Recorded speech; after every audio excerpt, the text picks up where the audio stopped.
ഏറ്റവും പ്രധാനപ്പെട്ട വാർത്തയിലേക്ക് സ്വപ്ന സുരേഷ് വീണ്ടും മറുപടിയുമായി രംഗത്തെത്തിയിരിക്കുന്നു. ഇപ്പോൾ മിസ്റ്റർ വിജേഷ് പിള്ള എന്നെ കണ്ടു എന്ന് സമ്മതിച്ചിരിക്കുകയാണ് എന്ന് തുടങ്ങുന്ന കുറിപ്പ് 12 മിനിറ്റുകൾക്ക് മുമ്പ് ഫേസ്ബുക്കിലാണ് മലയാളത്തിൽ സ്വപ്ന പ്രതികരിച്ചിരിക്കുന്ന. വിവരങ്ങളുമായി രഞ്ജിത്ത് രാമചന്ദ്രൻ ചേരുന്നു. രഞ്ജിത്ത്, എന്തൊക്കെ കാര്യങ്ങളാണ് ഫേസ്ബുക്ക് പോസ്റ്റിൽ സ്വപ്ന പറയുന്നത്? ഇന്നലെ വൈകിട്ട് 5 മണിക്കാണ് സ്വപ്ന സുരേഷ് ഫേസ്ബുക്ക് ലൈവിലൂടെ വിജേഷ് പിള്ള എന്ന ആളെക്കുറിച്ച് പറയുകയും ഇയാൾ MV ഗോവിന്ദൻ അയച്ച ഇടനിലക്കാരനാണ് 30 കോടി രൂപ വാഗ്ദാനം ചെയ്തത് എന്ന് പറയുകയും ചെയ്ത് ഫേസ്ബുക്കിലൂടെയായിരുന്നു ഈ കാര്യങ്ങൾ തുറന്നു പറഞ്ഞത്. അതിനുശേഷം വിജേഷ് പിള്ള നമ്മളോടക്കം ഈ വിഷയത്തിൽ പ്രതികരിച്ചു. സ്വപ്ന സുരേഷിനെ കണ്ടിരുന്നു എന്ന് സമ്മതിച്ചു. പക്ഷേ ഇതുമായി ബന്ധപ്പെട്ട് ഈ സ്വർണ്ണക്കടത്തുമായി ബന്ധപ്പെട്ട് യാതൊരു ചർച്ചയും നടന്നിട്ടില്ല. അതിനപ്പുറം ഒരു OTT പ്ലാറ്റ്ഫോം തുടങ്ങുന്നതുമായി ബന്ധപ്പെട്ട് അതിൽ സ്വപ്നയുടെ സഹകരണവുമായി ബന്ധപ്പെട്ടായിരുന്നു തങ്ങളുടെ ചർച്ചയും കൂടിക്കാഴ്ചയും സംസാരമെന്ന് പറയുന്നു. ഇതിന് മറുപടിയായാണ് ഇപ്പോൾ സ്വപ്ന സുരേഷ് ഫേസ്ബുക്കിലൂടെ തന്നെ തന്റെ മറുപടി നൽകിയിരിക്കുന്നത് എന്നുള്ളതാണ് പ്രധാനപ്പെട്ട വിവരം. ഈ സംഭവം നടന്ന ഉടൻ താൻ EDയെയും പോലീസിനെയും തെളിവ് സഹിതം വിവരം അറിയിക്കുന്നത് ഉൾപ്പെടെയുള്ള ശരിയായ നിയമ നടപടികൾ സ്വീകരിച്ചിട്ടുണ്ട്. ഈ വിജേഷ് പിള്ള എന്ന ആൾക്ക് കൃത്യമായി നിയമ നടപടികളെക്കുറിച്ച് അറിയില്ല എന്ന് തോന്നുന്നു. വിജേഷ് പിള്ളയെ ചോദ്യം ചെയ്തടക്കം നടപടികൾ EDയും പോലീസും ഇതിനകം സ്വീകരിച്ചു കഴിഞ്ഞു. ഈ സംഭവത്തിന് പിന്നിലെ ഉദ്ദേശം എന്താണെന്നും അത് അദ്ദേഹത്തെ ആരെങ്കിലും അയച്ചതാണെന്നോ എന്നറിയേണ്ടതൊക്കെ അന്വേഷണ സംഘത്തിന്റെ ചുമതലയാണ്. അതവർ ചെയ്യുമെന്ന് പ്രതീക്ഷിക്കുന്നു. അപകീർത്തിക്കും വഞ്ചനയ്ക്കും എനിക്കെതിരെ പോലീസിൽ പരാതി നൽകിയിട്ടുണ്ട് എന്ന് മനസ്സിലാകുന്നു വിജേഷ്. ഇക്കാര്യത്തിൽ ഏത് നിയമ നടപടി സ്വീകരിക്കാനും അത് നേരിടാനും താൻ തയ്യാറാണ് എന്ന് പറയുന്നു. ഈ നിയമ നടപടിയുടെ അനന്തരഫലം നേരിടാൻ ഞാൻ തയ്യാറാണ്.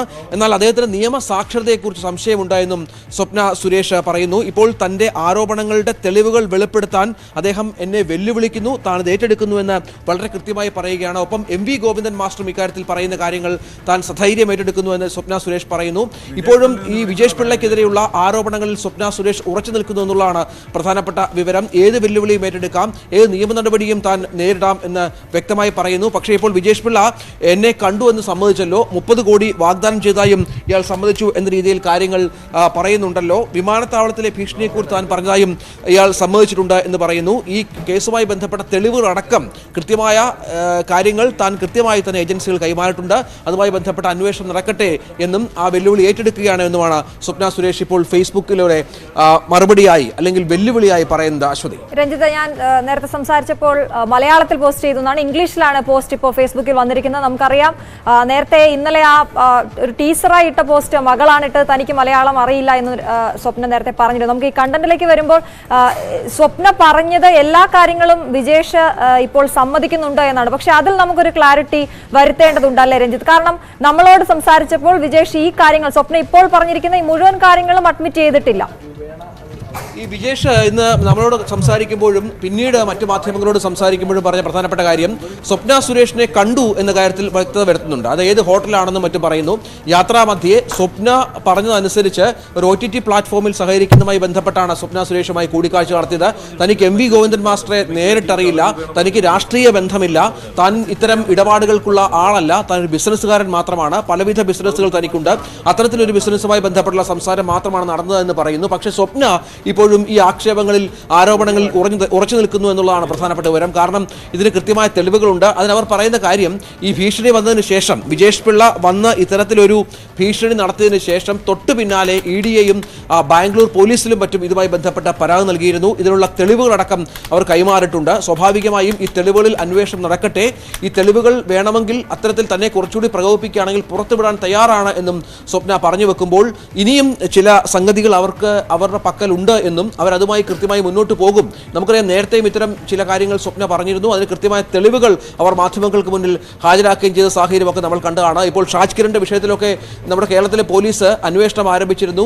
പക്ഷേ പിന്നീട് അന്വേഷണം പാതി വഴിയിൽ നിലച്ചു. 9 മാസത്തോളം പിന്നിടുന്നു ഈ ആരോപണങ്ങളൊക്കെ വന്നിട്ട്. നിജസ്ഥിതി ഇതുമായി ബന്ധപ്പെട്ട് പുറത്തു കൊണ്ടുവരാൻ നമ്മുടെ അന്വേഷണ ഏജൻസികൾ കഴിഞ്ഞിട്ടില്ല. പക്ഷേ ഇപ്പോൾ കേസ് അന്വേഷിക്കുന്നത് ബാംഗ്ലൂർ പോലീസാണ് എന്ന് മനസ്സിലാകുന്നു. ഒപ്പം ഒരു മാനനഷ്ടത്തിനുള്ള കേസ് വിജേഷ് പിള്ള ഇത്തരത്തിൽ സ്വപ്ന സുരേഷിനെതിരെ നൽകിയിട്ടുണ്ട് എന്ന് മനസ്സിലാകുന്നു.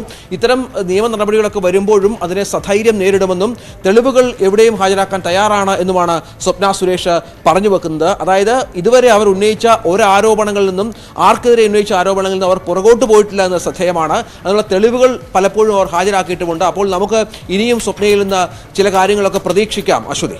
രഞ്ജിത്ത്, ഇതിൽ കുറെ അധികം കാര്യങ്ങൾ കൃത്യമായി പുറത്തു വരേണ്ടതുണ്ട്, അല്ലെങ്കിൽ അതിൽ ക്ലാരിറ്റി വരേണ്ടതുണ്ട്. സ്വപ്ന പറയുന്നത് അനുസരിച്ചാണെങ്കിൽ ഈ 30 കോടി വാഗ്ദാനം ചെയ്തു എന്ന് പറയുന്നത് വിജേഷ് സമ്മതിച്ചിട്ടുണ്ട്, സ്ഥിരീകരിച്ചിട്ടുണ്ട് എന്നാണ് സ്വപ്നയുടെ ഫേസ്ബുക്ക് പോസ്റ്റിലുള്ളത്. പക്ഷെ നമ്മളോട് സംസാരിക്കുമ്പോൾ വിജേഷ് അത്തരം ഒരു കാര്യമേ പറഞ്ഞിട്ടില്ല, അങ്ങനെ ഒരു വാഗ്ദാനം നടത്തിയിട്ടില്ല എന്ന് പറയുന്നു. ഒപ്പം മറ്റൊരു പ്രധാനപ്പെട്ട കാര്യമാണ് ഈ സിനിമയ്ക്ക് വേണ്ടി അല്ലെങ്കിൽ ഒരു സ്ക്രിപ്റ്റിന് വേണ്ടി സമീപിച്ചു, ഒരു OTT പ്ലാറ്റ്ഫോം ഒരു ഡോക്യുമെന്ററിക്ക് വേണ്ടിയൊക്കെ സമീപിച്ചു എന്ന് പറയുമ്പോൾ, ഒരു വെബ് സീരീസിന് വേണ്ടി സമീപിച്ചു എന്ന് പറയുമ്പോൾ ആ തിരക്കഥയും ഇതും മൊത്തത്തിലൊരു കുഴഞ്ഞ പരുവത്തിലാണല്ലോ ഈ കാര്യങ്ങൾ കിടക്കുന്നത്, അല്ലെ? ഇതിലൊക്കെ കുറച്ചുകൂടി ഒരു വ്യക്തത വരേണ്ടതുണ്ട്. ഈ വിജേഷ് പറഞ്ഞ അനുസരിച്ചാണെങ്കിൽ ഇവർ ഒരു OTT പ്ലാറ്റ്ഫോമുമായി ബന്ധപ്പെട്ട ഒരു ബിസിനസ് സംസാരിക്കുന്നു. അതിൽ 30% കമ്മീഷൻ സ്വപ്നയ്ക്ക് നൽകാം, അല്ലെങ്കിൽ 30% കമ്മീഷൻ സ്വപ്ന ആവശ്യപ്പെട്ടു എന്ന രീതിയിലാണ് വിജേഷിന്റെ ഈ നമ്മളോട് സംസാരിച്ചപ്പോൾ അടക്കം ആ വിഷയത്തിൽ വന്നത്. ഈ 30 എന്നത് വളരെ പ്രധാനപ്പെട്ട ഒരു സംഖ്യയാണ്. ഈ സ്വപ്ന ഹാജരാക്കിയ ഓഡിയോ, സ്വപ്ന അന്വേഷണ ഉദ്യോഗസ്ഥർക്ക് മുന്നിൽ ഹാജരാക്കിയ ഓഡിയോ സംഭാഷണം അടക്കം അതിലെന്താണ് പറഞ്ഞിരിക്കുന്നത് എന്ന കാര്യത്തിൽ ഒരു വ്യക്തത വരേണ്ടതുണ്ട്. ഏതായാലും ഈ തന്നെ കണ്ടല്ലോ, തന്നെ കണ്ടു എന്നത് അയാൾ അഡ്മിറ്റ് ചെയ്തല്ലോ, വിജയ് പിള്ള അഡ്മിറ്റ് ചെയ്തല്ലോ, വിജേഷ് പിള്ള അഡ്മിറ്റ് ചെയ്തല്ലോ എന്ന് വളരെ കൃത്യമായി തന്നെ സ്വപ്ന പറയുന്നുണ്ട്. പക്ഷേ ഇതുമായി ബന്ധപ്പെട്ട് കൂടുതൽ കാര്യങ്ങൾ ഈ ഫേസ്ബുക്ക് പോസ്റ്റിലൂടെ അവർ വ്യക്തമാക്കുന്നില്ല. അവർ പറഞ്ഞു വെക്കുന്നത് ഈ എന്തിനാണ് വിജേഷ് പിള്ള തന്നെ കണ്ടത്, തങ്ങൾ സംസാരിച്ച എന്തൊക്കെ കാര്യങ്ങളാണ് എന്ന കാര്യങ്ങൾ, ഒപ്പം ആർക്ക് വേണ്ടിയാണ് വിജേഷ് പിള്ള തന്നോട് സംസാരിച്ചത് എന്ന കാര്യങ്ങളൊക്കെ അന്വേഷിച്ച് കണ്ടെത്തേണ്ടത് അന്വേഷണ ഏജൻസിയാണ് എന്ന് തന്നെ പറഞ്ഞു വെക്കുന്നു.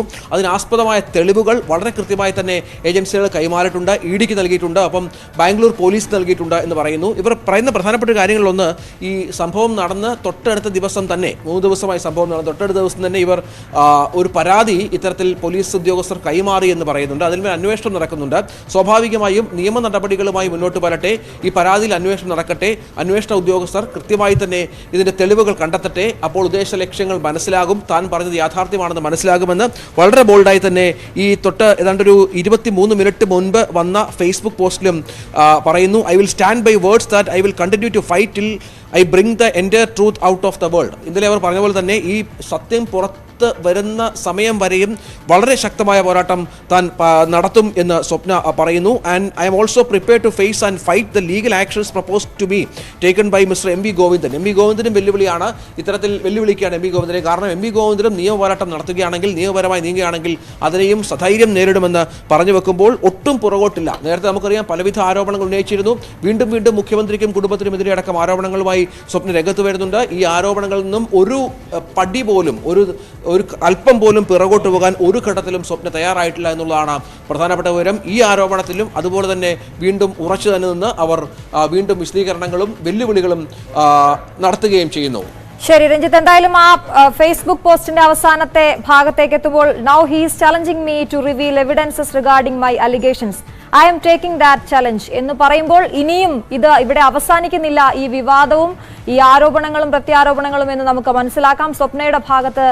സ്വപ്നയുടെ കയ്യിൽ ഇനിയും തെളിവുകളുണ്ട് എന്ന് അവർ പറയുമ്പോൾ നമുക്ക് ഇതിവിടെ അവസാനിക്കുന്നില്ല എന്നാണ് മനസ്സിലാക്കുന്നത്. രഞ്ജിത്ത് രാമേന്ദ്രനാണ് ഈ വാർത്തയുടെ വിശദാംശങ്ങൾ നൽകിയത്. ഇടവേള.